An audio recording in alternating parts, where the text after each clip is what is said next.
बिस्मिल्लाहिर्रहमानिर्रहीम। अस्सलाम वालेकुम व्यूअर्स, कैसे हैं आप? उम्मीद है ठीक ठाक होंगे, खैरियत से होंगे और मज़े में होंगे। सबके रमज़ान माशाल्लाह से बहुत बहुत बहुत अच्छा गुजर रहा होगा। रमज़ान का आखिरी अशरा स्टार्ट हो गया। अल्लाह पाक हम सब की दुआओं को और हमारी इबादतों को कबूल फरमाए, आमीन सुम्मा आमीन। रमज़ान की रौनकें बस चंद दिनों की मेहमान है। अल्लाह पाक हमें दोबारा इस हमारी ज़िंदगी में ये महीना देखना नसीब करे, आमीन सुम्मा आमीन। आज मैं स्टार्ट कर रही हूँ अपना मेन्यू, सहरी से अफ्तारी तक का आपके साथ शेयर कर रही हूँ। तो यहाँ पे मैं बना रही हूँ अफ़गानी ऑमलेट। 2 मीडियम साइज़ के आलू थे जिन्हें मैंने बारीक चॉप कर लिया था और 4 से 5 टेबल स्पून मैंने पैन में ऑयल के डाले और 2 मिनट के लिए मैंने आलूओं को फ्राई कर लिया है। और यहाँ पे मैंने चॉप किया हुआ एक प्याज लिया था, उसे भी मैंने 2 मिनट के लिए फ्राई कर लिया है। अब मैं डाल रही हूँ इसमें टमाटर और इसका भी मैं इसमें डाल के मज़ीद 2 मिनट के लिए फ्राई कर लूँगी। यहाँ पे मीडियम फ्लेम है।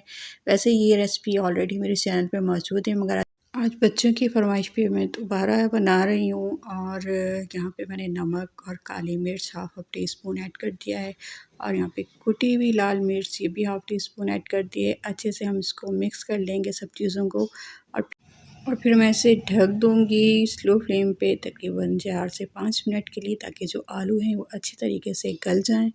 तो यहाँ पे जी मैंने इसको ढक दिया है और यहाँ पे साथ ही मैंने एक तरफ पराठे बनाना स्टार्ट कर दिए। वैसे तो आज ताक रात थी और इबादत के लिए हम लोग जाग ही रहे थे, बच्चे भी जाग रहे थे, तो इसलिए ज़्यादा मुश्किल पेश नहीं है, आराम से ये सारे काम हो गए, वरना अगर सोए भी होती तो मुश्किल हो जाती। ये देखें जी, और यहाँ पे रिदा भी आज जाग रही थी और ये भी मेरी काफ़ी हेल्प कर देती है रोटी वगैरह बेलने के लिए। तो ये देखें जी, रोटी बेल दी है रिदा ने और मैंने डाल दी है फटाफट इसको तवे के ऊपर और ज़बरदस्त सा जो हमारा पराठा है वो बस तैयार हो जाएगा। तो बस ये एक तरफ मैं लगी हुई हूँ पराठे बनाने और दूसरी तरफ जो हमारा ऑमलेट है, अफ़गानी ऑमलेट, वो बन रहा है। आप लोगों का क्या मेन्यू होता है सहरी में, ज़रूर मेरे साथ शेयर कीजिएगा।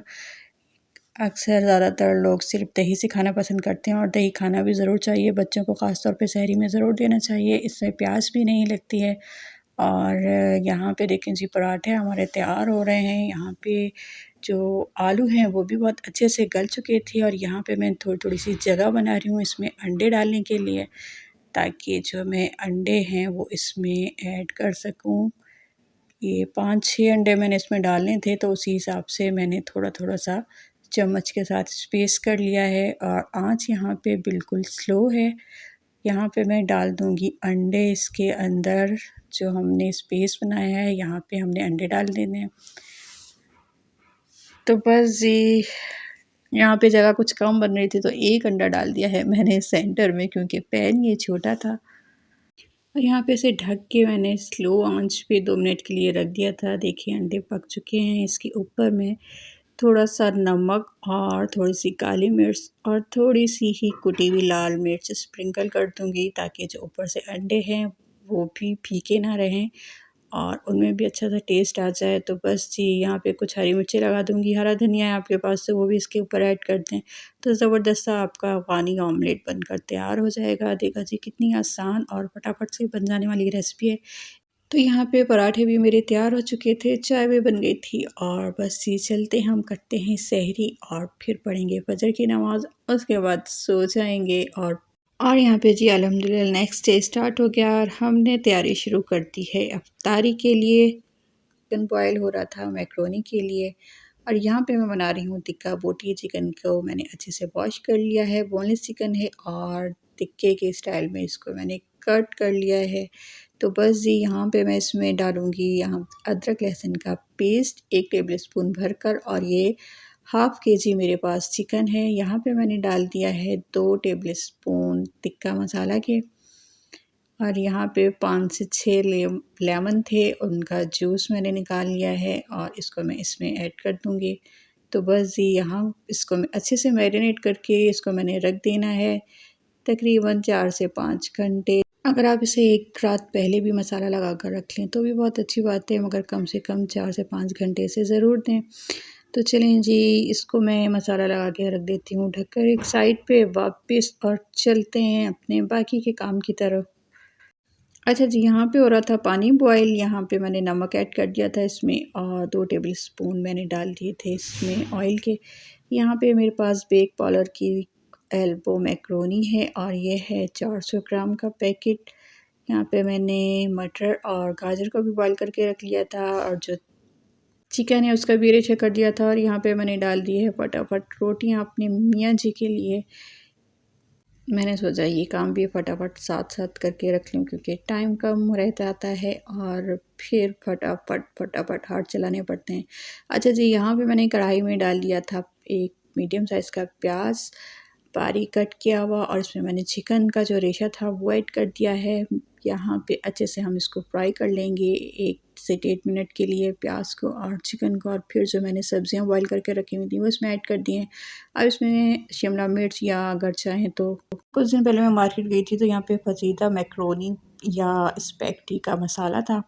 ये पैकेट मैंने ले लिया कि चलो ट्राई करते हैं कैसा टेस्ट होता है, मगर जब वहाँ पे मैंने अच्छे से देखा नहीं है, वापस आकर जब मैंने घर अच्छे से पढ़ा तो ये क्वांटिटी में कम था। तकरीबन 1 पाव मैक्रोनी के लिए था और यहाँ पे मेरे पास तकरीबन 400 ग्राम मैक्रोनी थी, तो इसलिए मैंने साथ में फिर इसमें दूसरे मसाले भी ऐड कर दिए, थोड़ा सा और नमक और काली मिर्च ऐड कर दी है और यहाँ पे मैंने मैक्रोनी भी इसमें मिक्स कर दी थी और डाल रही हूँ इसमें सॉसेस। चिली सॉस डाली है और सोया सॉस डाल रही है 2-2 टेबल स्पून, और यहाँ पे मैं इसमें डालूँगी जी क्या डालूँगी इसमें मैं डाल रही हूँ चिली गार्लिक सॉस। ये इसमें डाल लेंगी और बहुत ही चटपटी सी मैक्रोनी जो हमारी तैयार हो चुकी है। तो चलिए जी, टाइम आ गया है यहाँ पे तिक्के का, तो लगाते हैं हम इसको बारबेक्यू स्टिक पर और करते हैं इसको हम फ्राई, क्योंकि मैं इसको तवे पे फ्राई पैन में ही इसको मैं फ्राई कर रही हूँ। आप चाहें तो आप इसे ओवन में, अंगीठी में या फिर डायरेक्ट आप गैस के ऊपर भी इसे रख कर इसको बना सकते हैं।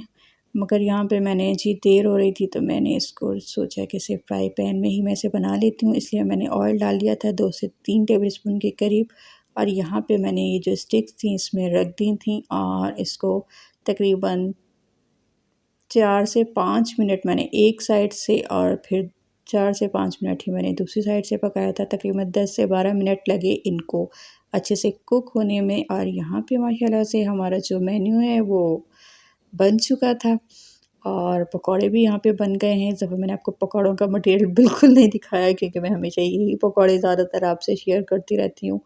तो बस जी अल्हम्दुलिल्लाह यहाँ पे हमारा जो इफ्तारी का मेन्यू था वो भी बन चुका था और अब हम इंतज़ार में थे, दुआ कर रहे थे और अज़ान के इंतज़ार में थे। अल्लाह पाक हमारी दुआएं कबूल फरमाए। और यहाँ पे जनाब जी, एक दिन पहले मैंने जो बनाया था यहाँ पे शरबत टैंग का मैंगो फ्लेवर में, वो थोड़ा बच गया था तो रिदा ने कहा कि मम्मा इसकी आइसक्रीम बना दें, तो चले यहाँ पे मैंने इसको डाल दिया था आइसक्रीम बॉक्स में और इसको अब मैं निकाल के दे रही थी क्योंकि अब ये रिदा से रहा नहीं जा रहा था। तो यहाँ पे जी ये देखें ज़बरदस्त सी जो आइसक्रीम है, मैंगो पॉप्सिकल्स बनकर तैयार है। तो इस तरह से बच्चे और ज़्यादा खुश हो गए। तो यहाँ पे जी मज़े मज़े से इन्होंने ये आइसक्रीम एंजॉय की। तो बस ये मेरा आज का व्लॉग इतना ही था। उम्मीद है आपको पसंद आया होगा। अच्छा लगे तो लाइक और शेयर ज़रूर कीजिएगा। चैनल पर नए हैं तो चैनल को सब्सक्राइब करना मत भूलिएगा। मुझे दीजिए इजाज़त। अल्लाह हाफिज़।